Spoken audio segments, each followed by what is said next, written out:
both sides of your nose and circle 5 times, okay? Okay. Here we go.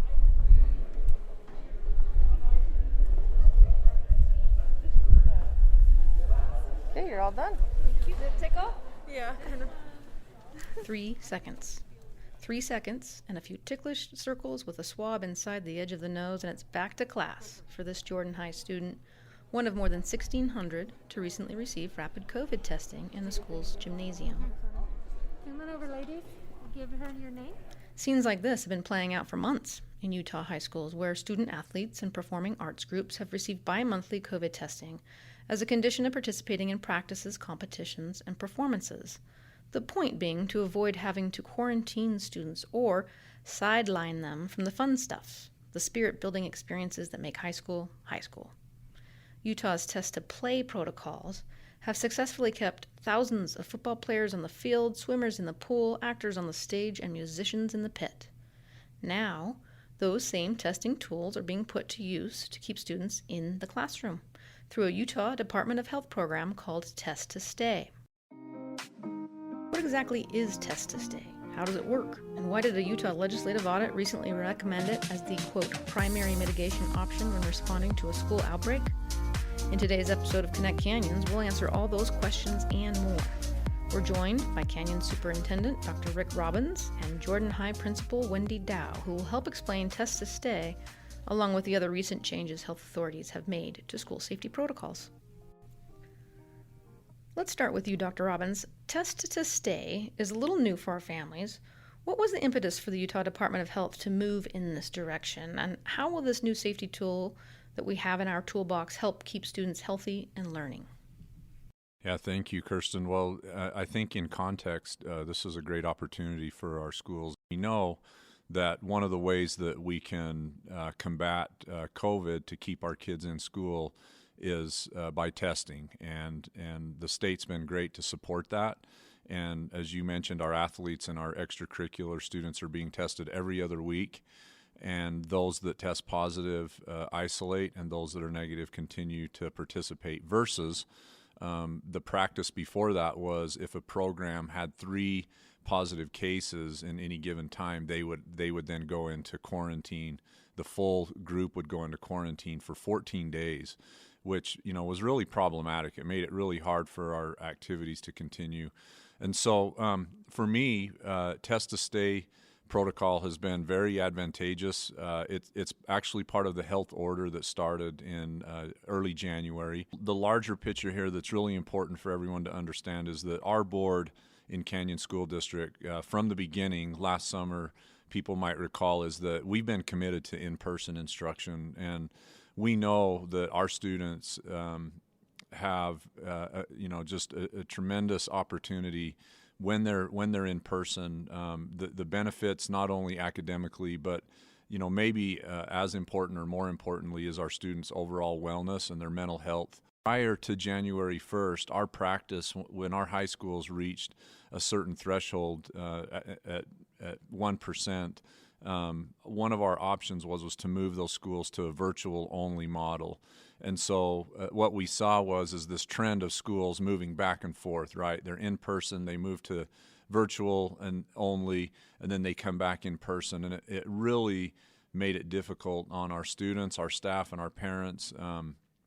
I think the isolation and the disconnect that was causing was very hard on our students and parents and our teachers. So in the new health order, there's now an option to Test to Stay, which essentially follows the Test to Play model, which means that once one of our schools, a high school actually, right now it's being piloted 4 high schools in Utah, that once they reach 1% positive cases in the school, that the district has an option to use a Test to Stay protocol. So essentially what happens is everyone in the school receives an antigen test, the rapid antigen test. So it's about 15 minutes to get your results. But we ask all of our students and our staff to participate. Those students that test positive are then required to isolate for 10 days, just like we normally would with a positive case. And those that are negative continue to stay in school. And so Going forward, what I anticipate is that if we continue to use this model, we will no longer have to move any of our high schools into virtual only, which I think is very exciting.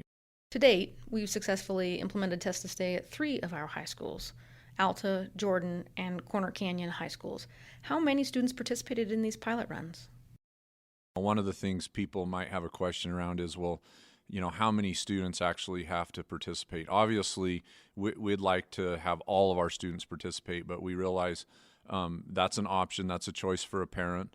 But working with Dr. Brandon Webb, who's the IHC COVID chair and also is a parent in Canyon School District, who I rely on heavily, his recommendation through his own confidence interval that he ran is that really for us to make this as effective as possible, we're targeting 80% participation. So as you mentioned, we've done this protocol now at Alta High School first, followed by Jordan, and then Corner Canyon. At Alta High School, we ran the protocol. We had well over 80% participation and less than 10 new identified cases. And then at Jordan High School, also well over 80% participation. We had less than 5 new additional cases identified. We're still working on the data at Corner Canyon High School. We haven't quite completed all of it, but we had a high participation rate, and Corner Canyon is able to continue in-person instructions. I'm sure that for principals, it's a little daunting figuring out the logistics of getting every student in a large traditional high school tested. Principal Wendy Dow, perhaps you have some advice for other schools? When my team kind of orchestrated the schedule for it, it was basically going to all happen in a single class period. And I thought there is no way we're going to be able to test over 1,500 students in that amount of time, but we were able to pull it off. We ran them in kind of an assembly schedule. So we had 2 classes come every 15 minutes to 4 different stations. And so we tested the first floor for the first hour and 15 minutes. And then the second floor was tested the second hour and 15 minutes. So we extended a class period so that it was a little bit longer, kind of just like what we do on an assembly schedule. So it worked out. I thought it was a great idea that they came up with to do that, so it wasn't a whole day process where it was just disrupting every single class. Well, I had an opportunity to observe Jordan's Test to Stay event, and I can attest to how smoothly it was run. From the intake to getting the swab took a matter of minutes. Within 15 minutes, the results are ready for loading into the REDCap system that the state of Utah uses to report all COVID test results. Parents immediately receive an email with those results. So tell me, Wendy, what has been the response of parents to this new tool? We had kind of given them a heads up back at the beginning of the month. I let my SCC and PTSA know that was a possibility, and they were very appreciative of the option. And I had some parents that called and asked some questions, and all of it was positive feedback that I received from the parents. It was just, they were grateful that we were looking at other options rather than pivoting online. And then we just gave more specific directions, as we had it. I feel like that what we've been doing in schools is great. I feel like we've been taking the appropriate measures to keep teachers safe, to keep students safe. When students and teachers are getting sick, they're getting sick from family gatherings or social events that are outside of school. We have very little evidence of anything coming in terms of school contact that's resulting in a positive case because of the mask wearing. And even in athletics, where they take off their masks to compete, because they wear their masks during practice. Even our performing arts have special performing arts masks. I think we're doing it the right way, and I think people should feel really good about sending their kids to school and being in school. And kids just do better. Their social and emotional health is so much better. Since we rolled out Test to Stay, the practice has been endorsed by legislative auditors who say it allows, quote, the greatest opportunity for uninterrupted in-person instruction. Now, each time we do a testing event, it essentially buys 2 weeks of in-classroom instruction for the majority of the school students. There's just more accountability when I have to go face a teacher and I'm choosing not to do my work. Nope, I'm probably going to do my work. Whereas if I'm on a Zoom, you can't see that I'm on my phone. I'm disengaged. may or may not turn in and upload the assignment. And so kids are falling behind. And when they fall behind in high school, that means credit recovery. That means a greater chance that they're not going to finish their high school diploma. There's just so much at risk. I don't think we recognize how important that face-to-face connection with the teacher and the time that they spend with the teacher is.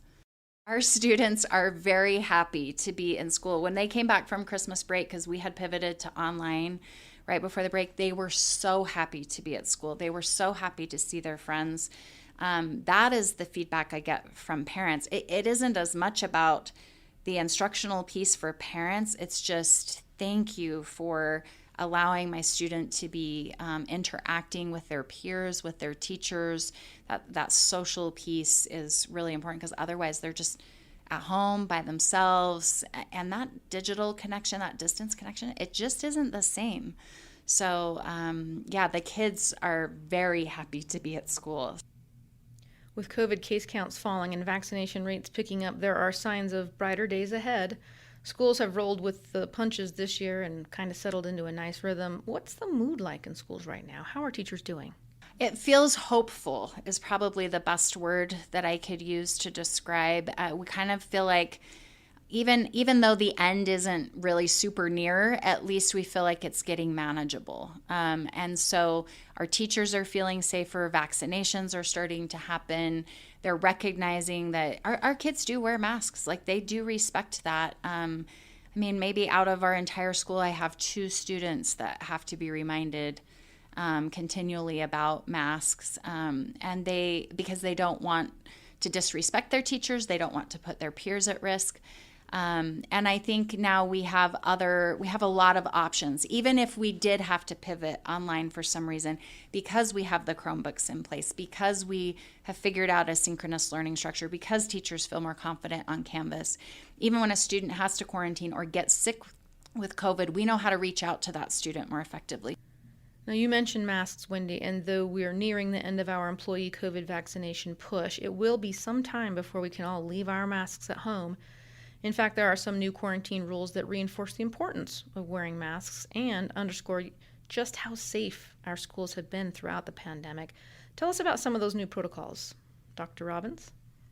One of the things that we're learning through this that we didn't know early on was just how high the transmission rate would actually be in our schools. And, I know that's something that we all were very stressed about in the beginning and wondering what that might look like. But I just want to, give a shout out to all of our maintenance folks and our custodians, our principals. All of our staff have gone above and beyond, and our schools have been amazingly a safe place. The transmission rate has been very, very low. I think that's just a tribute to all of our PPE, whether it's been masks, hand sanitizer, our air filtration systems that we've upgraded, distancing. We've done as much as we can to make sure our students are apart. We've lessened congregations.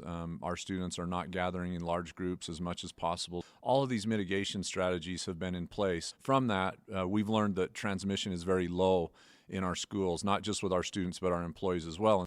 That hasn't been isolated to Canyons. That's been statewide and really across the nation. The state health department in the new health order altered the quarantine from 14 days to 10. So if you are at work or you're a student at school and both parties have a mask on and there's a close contact exposure, you no longer have to quarantine. You're able to stay at school. And if you're positive, instead of the 14 days now, you isolate for 10 days. So that's been, I think, a tremendous option. Now, having said that, those parents that choose to quarantine their students are still welcome to do so, which, that's totally up to them. But this is just another step that has really allowed us to, keep schools open. And then I think the other change, too, that's interesting in that health order update at the 1st of January is that before January 1, if a school reached 15 cases, the health department advised or recommended some type of intervention. And now, after January 1, the new health order recommends and advises that schools intervene at 1%, which is exactly what Canyons adopted in our plan from the beginning. So I'm very proud of that. I'm happy that the state recognized that 1% is probably a better way to go in identifying this issue versus sticking at a hard number at 15. Okay, well, any parting thoughts, Wendy or Rick, about Test to Stay? I'm just grateful that we had that option. It was a ton of work. It's going to be a lot easier if we have to do it again. So work out the glitches. Kids are now registered on REDCap, so that will be a lot better. But if we can keep kids in school, that's why I became an educator. It's to be around students, not to be an educator in an empty building. So it's a real positive thing. I'm very excited and proud of just how flexible and responsive everyone has been. I realize that this has been a heavy load and burden for everybody to carry during the pandemic. I have absolute respect. Our teachers have been able to deliver in multi-modalities during the pandemic. We've asked them to teach online, in person, as students have flowed back and forth. That's not the case everywhere around the country. There are still states and communities that are still locked down where students have not had any in-person instruction. And, I'm just humbled and proud of the fact that, in Canyons School District, our students have had the choice to be in person or online, through the entire pandemic. And we've given parents that option at the quarter or semester breaks to switch to whatever model is best for them. And we've had many students return to in-person instruction as they feel more comfortable and safe, and we've had other parents choose online if they felt like that was the best option for their students. So we're still learning. We have room to grow. There's no question about it. The online environment is really kind of a new frontier for all of us that we're taking on, but our teachers and our leaders and principals, everybody's doing their very best to rise to the occasion and meet the needs of our kids. You've been listening to Connect Canyons, a podcast sponsored by Utah's Canyons School District. If you have any comments for us, questions, or ideas for topics you'd like us to explore, please email us at communications@canyonsdistrict.org. Today's show was edited with assistance from Stephanie Christensen. If you like the episode, please be sure to share it with a friend. I'm Kirsten Stewart, and this is Canyons School District.